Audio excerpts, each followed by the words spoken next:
السلام علیکم، بسم اللہ الرحمن الرحیم، اللہم صلی علی رسول الکریم۔ سورہ توبہ کے 13 مرکزی موضوعات میں سے ہمارا چوتھا مرکزی موضوع جہاد فی سبیل اللہ ہے۔ اس کے 4 حصے ہیں، چوتھے حصے کا ایک ضمنی موضوع ہے۔ اس کے پہلے 4 نکات پہ ہم بات کر چکے ہیں، اب 5 نکتے پہ بات شروع کرتے ہیں۔ 5واں نکتہ ہے آیت نمبر 105 میں سے ان کا آئندہ کا طرز عمل دیکھا جائے گا۔ یہ انڈر آبزرویشن رہیں گے، یہ لوگ جنہوں نے کوتاہی کی، غلطی کی اور توبہ کر لی، ان کو سیدھا سیدھا معاف نہیں کیا گیا، بلکہ اللہ نے کہ ان کو انڈر آبزرویشن رکھا جائے گا، ان کا آئندہ کا طرز عمل دیکھا جائے گا۔ مسلمان اور منافق کے اعمال اور عذر جانچنے کے اصول کیا ہے؟ یہ چند اصول ہیں 6 باتیں، اس میں ذرا نوٹ کر لیجئے، دیکھ لیں اس کو کہ مومن کا اور منافق کا فرق کیا ہوتا ہے۔ مومن اپنے گناہ کا اعتراف کرتے ہیں، مومن اپنے گناہ کا، حضرت آدم سے غلطی ہوگی نہ کیا کہ ربنا ظلمنا انفسنا وان لم تغفر لنا وترحمنا لنکونن من الخاسرین، یا اللہ مجھ سے غلطی ہوگی ہے، میں اعتراف کرتا ہوں۔ مومن اپنے گناہ کا اعتراف کرتا ہے، جبکہ اس کے مقابلے میں منافق گناہ کے بعد جھوٹے بہانے بناتے ہیں اور قسمیں کھاتے ہیں۔ ابلیس نے اسی موقع پہ، ابلیس سے بھی غلطی ہوئی، اس نے بھی حکم ماننے سے انکار کر دیا، لیکن اس نے کیا کیا؟ پھر اس نے دلیلیں دی، اس کے اوپر بہانہ بنایا کہ میں یہ تو میں افضل تو فلانا اور فلانا۔ تو مومن کا اور منافق کا فرق یہ ہوتا ہے، مومن گناہ کا اعتراف کرتا ہے اور منافق جو ہے اس پہ جھوٹے بہانے بناتا ہے اور قسمیں کھاتا ہے۔ دوسرا جو نکتہ ہے اس کے اندر، مومن کی سابقہ زندگی اچھی ہوتی ہے اور گناہ نفس کی کمزوری سے واقع ہو جاتا ہے۔ کسی وقت کوئی ایسا وقت آتا ہے کسی وجہ سے کمزور ہوتا ہے تو اس میں یہ خرابی ہوتی ہے۔ منافق کا جبکہ سابقہ ریکارڈ بھی گندہ ہی ہوتا ہے، وہ خرابی۔ تیسرا نکتہ توبہ اخلاص والوں کی قبول ہوتی ہے۔ توبہ کے لیے پہلی شرط اخلاص ہے، خالص ہونا۔ اور اس کے مقابلے منافق چونکہ عادی مجرم ہوتے ہیں، اور عادی مجرموں کی اور منافقوں کی توبہ قبول نہیں ہوتی۔ اللہ تو جانتا ہے نا دلوں کے حال، تو توبہ ان کی قبول ہونی ہے جو انہوں نے اخلاص سے توبہ کر کے، اور اخلاص کیا ان کے آگے کے طرز عمل سے ہے کہ وہ کیا کرتے ہیں۔ اگر پھر وہی غلطیاں کر رہے ہیں، اس کا مطلب توبہ صرف ڈرامہ ہی تھا، یا کچھ نہیں ہوا اس میں سے۔ اچھا، اس کے بعد چوتھا نکتہ ہے، اللہ برضا اور رغبت دیے گئے صدقات قبول کرتا ہے اور انہیں قرب الہی کا ذریعہ سے سمجھا جائے گا۔ تو جبکہ منافقین نمائشی اور مجبوری یا کراہت سے دیے گئے صدقات قبول ہی نہیں ہوتے، وہ صرف دکھانے کے لیے مجبوری میں پھنسے ہوئے کرتے ہیں کہ لوگوں کو پتہ لگ جائے ہم بھی شامل ہیں، تو وہ دے تو دیتے ہیں لیکن اللہ کے ہاں ان کی قبولیت نہیں ہوتی۔ 5واں صدقہ مصائب کو ٹالتا ہے، گناہوں کو معافی کا ذریعہ بنتا ہے۔ جبکہ منافقین کا کیا ہے؟ اللہ کے ہاں منافقی مغفرت ہی نہیں، اس لیے صدقہ کی بھی قبولیت نہیں ہے۔ منافقین کے بارے میں ہم پہلے آ چکے ہیں، اللہ نے کہا، حضور صلی اللہ علیہ وسلم نے کہا کہ 70 بار بھی استغفار کرو تو ان کو معاف نہیں کیا جائے گا۔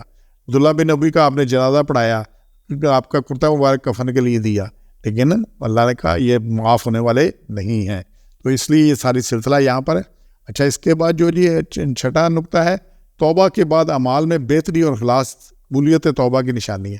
توبہ کی یہ اپنی کوتاہی مانی اور پھر بہتری آنی چاہیے، اخلاص آنا چاہیے۔ سورہ طٰہٰ کی آیت 82 دیکھیے گا، انی لغفار لمن تاب وعمل صالحا ثم اهتدى۔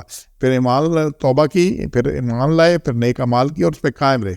جبکہ منافق بعد از توبہ بھی پرانی لت برقرار رہتی ہے، اسی پڑے رہتے ہیں، نہ اخلاص آتا ہے نہ اعمال میں بہتری ہوتی ہے۔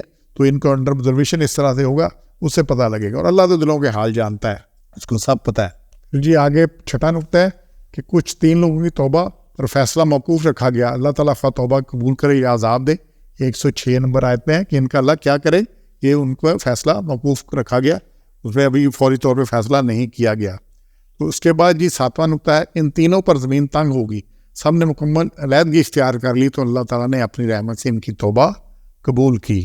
اس آیت کو دیکھیے گا 118، اور ان 3 شخصوں کے بارے میں جن کو پیچھے رکھا گیا، جن کا فیصلہ موقوف رکھا گیا، یہاں تک کہ جب تنگ ہوگی ان پر زمین باوجود کشادہ ہونے کے، اور تنگ ہوگی ان کی جانیں، سمجھ گئے کہ کہیں پناہ نہیں اللہ کے سوا۔ تو یہ 3 مخلص مومنین جو تھے، یہ جو تبوک سے پیچھے رہ گئے تھے، ان کا معاملہ جو 106 میں آیت میں ملتوی رکھا گیا تھا۔ یہ 3 لوگ حضرت کعب بن مالک رضی اللہ تعالیٰ عنہ، حضرت ہلال بن امیہ رضی اللہ تعالیٰ عنہ تھے، اور یہ دونوں بدری صحابہ تھے، اور حضرت مرارہ بن ربیع رضی اللہ تعالیٰ تھے۔ حضرت کعب بن مالک نے ہجرت سے پہلے لیلۃ العقبہ میں آپ صلی اللہ علیہ وسلم سے بیعت کی تھی، ہجرت سے بھی پہلے کے، اور کعب بن مالک رضی اللہ تعالیٰ کے خود اپنا واقعہ بیان کرتے ہیں، ہم نے مسجد میں جا کر آپ صلی اللہ علیہ وسلم کو ساری بات سچ بتا دی، جبکہ باقی لوگ جھوٹے عذر پیش کر رہے تھے۔ آپ صلی اللہ علیہ وسلم نے صحابہ کرام کو ہم سے بات چیت کرنے سے منع کر دیا۔ 40 دن گزرنے کے بعد حکم ہوا کہ ہم اپنی بیویوں سے بھی لگ رہے، تو زندگی ہم پر دوبر ہوگی، ہمارا ہر طرف سے بائیکاٹ تھا۔ 50 دن کے بعد ہماری معافی کا حکم آیا، جو حضور صلی اللہ علیہ وسلم نے صبح کی نماز کے وقت پڑھ کر لوگوں کو ہماری توبہ کی قبول ہونے کی خبر دی۔ تو حضرت کعب بن نے اپنی توبہ قبول ہونے کی شکریہ میں اپنا سارا مال صدقہ کرنے کی اجازت چاہی. آپ صلی اللہ علیہ وسلم نے کچھ مال اپنے رکھ لو تو بہتر ہے. 1/3 مال صدقہ کرنے کی اجازت دی. اس سخت دور میں جب کہ یہ سب بائیکاٹ تھا تو شاہ غسان نے حریر میں لپٹا ہوا ایک خط حضرت کعب بن مالک کو بھیجا کہ ہمارے پاس آ جاؤ، ہم تمہاری پوری قدر کریں گے، یہ تمہارے لوگ تمہاری قدر نہیں کر رہے. خط پڑھ کر وہ سمجھ گئے یہ ایک اور آزمائش ہے، خط کو جلا دیا. تو سچے مومن کا یہ طریقہ ہوتا ہے. تو انشاءاللہ توبہ کرنی ہے اور ایسی توبہ کرنی ہے. سبحان ربک رب العزت عما یصفون وسلام علی المرسلین الحمد للہ رب العالمین.